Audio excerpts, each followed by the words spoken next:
રહ્યા છો Vadodara 24 hours news channel. હવે જોઈએ અગત્યના સમાચાર.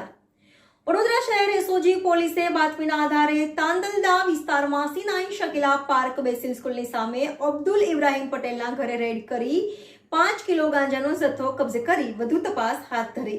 વડોદરા શહેર એસઓજી પોલીસે બાતમીના આધારે તાંદલદા વિસ્તારમાં C9 શકીલા પાર્ક બેસિલ સ્કૂલની સામે અબ્દુલ ઇબ્રાહીમ પટેલના ઘરે રેડ કરતા 5 કિલો ગાંજાના જથ્થો કબજે કરી વધુ તપાસ હાથ ધરી. વડોદરા શહેર તાંદલજાના શકીલા પાર્કમાંથી ગાંજો ઝડપાયો. અબ્દુલ ઇબ્રાહીમ પટેલના મકાન પર એસઓજી પોલીસે રેડ કરતા અબ્દુલ પટેલે પોતાના મકાનમાં છુપાઈ રાખેલો ગાંજો મળી આવ્યો. એસઓજી પોલીસે અંદાજિત 5 કિલો ગાંજા સાથે અબ્દુલ પટેલને ઝડપી પાડ્યો. એસઓજી પોલીસે એફએસએલની પણ મદદ લીધી.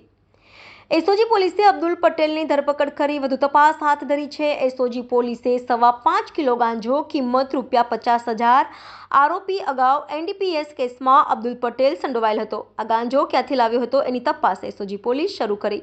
અબ્દુલ ઇબ્રાહીમભાઈ પટેલના ત્યાંથી 5.25 કિલો જેટલો ગાંજો એનડીપીએસના માદક પદાર્થ જે છે એ બાતમીના આધારે પકડી પાડ્યો છે અને આગળની કાર્યવાહી હાલ ચાલુમાં છે. એ બાબતે આગળની તપાસ ચાલુમાં છે. હાલ તો આપણે સ્થળ ઉપર જ છીએ, તો આગળની તપાસ કરવામાં ચોક્કસથી આવશે. છેલ્લા 2 મહિનાથી એસઓજી પોલીસ તરફથી વોચ રાખવામાં આવી હતી અને આજે સફળતાપૂર્વક આપણે રેડ સક્સેસ કરી છે. હાજી, મકાન એમના પોતાના છે. એ બાબતે મેં જે આપને કહ્યું કે તપાસ હાલમાં ચાલુમાં છે. અગાઉ જે આરોપી છે એ અગાઉ એક વખત એનડીપીએસના કેસમાં આજથી 2 વર્ષ પહેલા અને પ્રોહિબિશનના ગુનામાં પણ પકડાયેલા છે. એ આપની જાણ છે. ગાંજો છે.